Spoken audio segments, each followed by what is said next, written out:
Hello friends, welcome to another video of stock market. Friends, Ankesh jewellers limited का जिस IPO का आज day 3 का सब्सक्रिप्शन ओपन हो रहा है, जानेंगे लाइव सब्सक्रिप्शन जीएमपी कितना चल रहा है, लिस्टिंग कितना मिलेगा, परफॉर्मेंस का सर अप्लाई करें या फिर लास्ट डे तो फाइनल डिसीजन क्या है, इन सभी पॉइंट्स को डिस्कस करेंगे। और ये कोई रिकमेंडेशन वीडियो नहीं है, इससे जो भी फाइनल डिसीजन होगा अपने रिस्क पर लीजिएगा। चलिए फ्रेंड्स, वीडियो को स्टार्ट करते हैं। तो गाइज आईपीओ 18 को ओपन हुआ था 20 अगस्त, आज क्लोज किया जा रहा है। 3 डे आईपीओ 25 अगस्त का, लिस्टिंग डेट 5 रुपीज का, फेस वैल्यू 88 टू 93 रुपीज का, प्राइस बंड 160 शेयर्स की, lot size fresh capital OFS का कॉम्बिनेशन है, बुक बिल्ड आईपीओ और 367 करोड़ का issue size, 3.9 crore shares issue किया गया, जिसमें फ्रेश कैपिटल 274 करोड़ का, ओएफएस 93 करोड़ का किया जा रहा है। बीएससी एनएससी दोनों एक्सचेंज में लिस्टिंग होगा। अलॉटमेंट डेट 21 अगस्त का, 24 को रिफंड रिलीज किया जाएगा, शेयर्स डिमैट अकाउंट में क्रेडिट होगा। ऑफर दिया गया क्यूआईबी एंकर इंक्लूड नहीं करें, 20% big HNI 10 small HNI 5 retail 35% offer दिया गया है, जो कि रिटेल मिनिमम 1 लॉट अप्लाई कर सकते हैं। 160 शेयर्स मिलेंगे, 14.9 थाउजेंड पे करना पड़ेगा। मैक्सिमम 13 लॉट अप्लाई कर सकते हैं, 1.9 लाख पे करना पड़ेगा। Small HNI minimum 14 lot apply कर सकते हैं, 2.1 लाख पे करना पड़ेगा। मैक्सिमम 67 लॉट अप्लाई कर सकते हैं, 9.9 लाख पे करना पड़ेगा। Big HNI minimum 68 lot apply कर सकते हैं, 10.1 लाख पे करना पड़ेगा। मैक्सिमम कोई लिमिट नहीं है, लेकिन अगर 5 टाइम सब्सक्राइब होता है retail small HNI big HNI जिस भी कैटेगरी में, तो आपको मिनिमम लॉट अलॉट होगा। जैसे retail only 1 lot small HNI, 14 lot big HNI, only 68 lot allotment होगा अगर 5 टाइम सब्सक्राइब होता है तो। एंकर से 110.1 करोड़ का फंड रेज कर चुका है। लेकिन अगर हम सब्सक्रिप्शन की बात करें गाइस, तो डे 1 2 डे सब्सक्रिप्शन अगर देखा जाए तो गाइस अंडर सब्सक्राइब है। क्यूआईबी 76% सब्सक्राइब किया, 60 लाख शेयर्स बिड किया, 55.8 करोड़ का।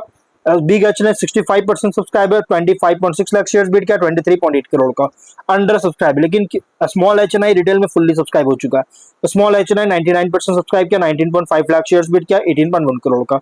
रिटेल में 1.1 टाइम सब्सक्राइब है, जो कि 1.4 करोड़ शेयर्स का ऑफर था, 1.5 करोड़ शेयर्स का बीट किया, 144.8 करोड़ का। टोटल 94% सब्सक्राइबर, फुल्ली थोड़ा बहुत कम देखने को मिला, 2.6 करोड़ शेयर्स का बीट किया, 242.6 करोड़ का सब्सक्राइब देखने को मिल रहा है, जो कि फुल्ली से थोड़ा बहुत लो सब्सक्राइब देखने को मिला है। लेकिन अगर जीएमपी की बात करें तो इसका जीएमपी 2.5 रुपीज का ट्रेड करा, 2.7% का एवरेज लिस्टिंग गेन एक्सपेक्ट कर सकते हैं। 95.5 रुपीज का एस्टिमेटेड लिस्टिंग प्राइस, 400 रुपीज का एस्टिमेटेड प्रॉफिट सिंगल लॉट में मिल सकता है।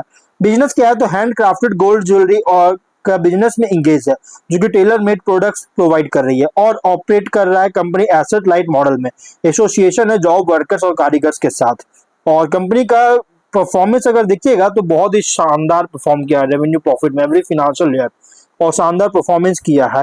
और इससे क्या है कि कंपनी का हेल्प कर रहा है, इसके परफॉर्मेंस में इंप्रूव कर रही है, जो है इसको हेल्प करता है परफॉर्मेंस को इंप्रूव करने में। क्यों, जबकि competitive highly competitive fragmented segment में ऑपरेट हो रहा है। इसके बावजूद इसके कॉम्पिटिटर है Shanti gold international, sky gold and diamonds और Advit jewels, PNGS, Reva diamond jewellery, Shringar house of Mangalsutra, ये सब इसके कॉम्पिटिटर है।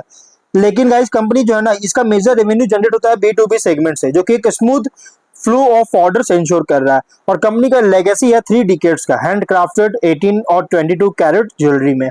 और अगर हम बात करें इस कंपनी के ऑब्जेक्टिव का, तो आउटस्टैंडिंग बोरोइंग से रीपेमेंट करना चाहती है, working capital requirement, general corporate purpose के लिए फंडिंग चाहते हैं। Ratios ROE NW 51, ROCE 41.6, PAT margin 6.5, EBITDA margin 9.7% का, डेट इक्विटी 0.8, PB है 10.8, PE रेशियो 10.2 टाइम का।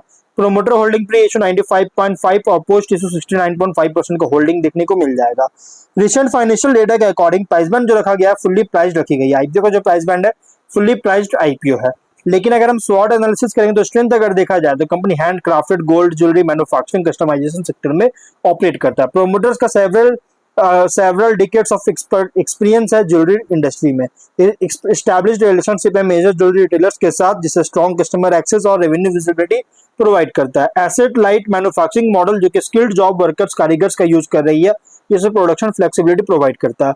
वाइड पोर्टफोलियो है 22 और 18 कैरेट गोल्ड ज्वेलरी का, जिसमें include bridal, antique, temple, traditional, regional designs और कस्टमाइजेशन कैपेबिलिटी, जो कि अलाउ करता है कंपनी को स्पेसिफिक रिटेलर रिक्वायरमेंट्स के अकॉर्डिंग मैन्युफैक्चरिंग करने में।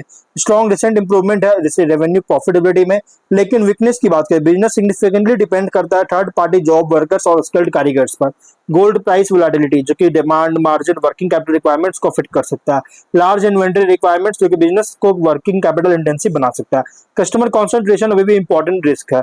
कंपनी का मार्जिन, ऑपरेटिंग मार्जिन जो बहुत ही कम है, रिलेटिवली बहुत ही थीन है, अगर कुछ ज्वेलरी पीयर्स के कंपैरिजन में देखा जाए तो। लेकिन अपॉर्चुनिटीज की बात करें, डिमांड ग्रो कर रही है ऑर्गेनाइज ज्वेलरी और ब्रांडेड ज्वेलरी रिटेल के लिए, और रिलेशनशिप जो है मेजर ज्वेलरी चेन्स के साथ एक्सपैंड कर रही है, जिससे ऑर्डर वॉल्यूम्स इंक्रीज कर सकता है। ब्राइडल, कस्टमाइज्ड और ट्रेडिशनल ज्वेलरी में ग्रोथ देखने को मिल रहा है, जिससे हायर वैल्यू ऑर्डर सपोर्ट कर सकता है।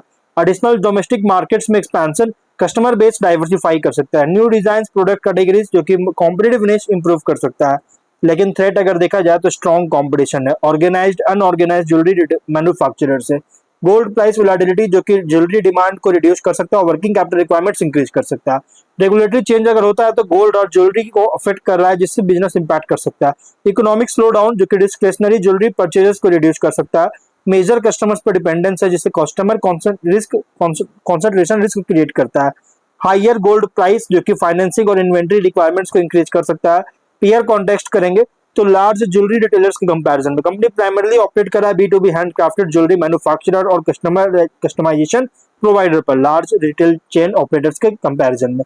मेन एडवांटेज क्या है? Experienced promoters, established relationship major jewellery retailers के साथ, flexible manufacturing, broad handcrafted product portfolio. लेकिन मेन कंसर्न क्या है? तो working capital intensity, customer concentration, gold price sensitivity और रिलेटिवली थीन मार्जिन। इन्वेस्टर के लिए आईपी रिप्रेजेंट कर रहा है jewellery manufacturing and organised retail supply chain play, जहां ग्रोथ डिपेंड करता है customer expansion, manufacturing efficiency, product diversification, discipline working capital management पर।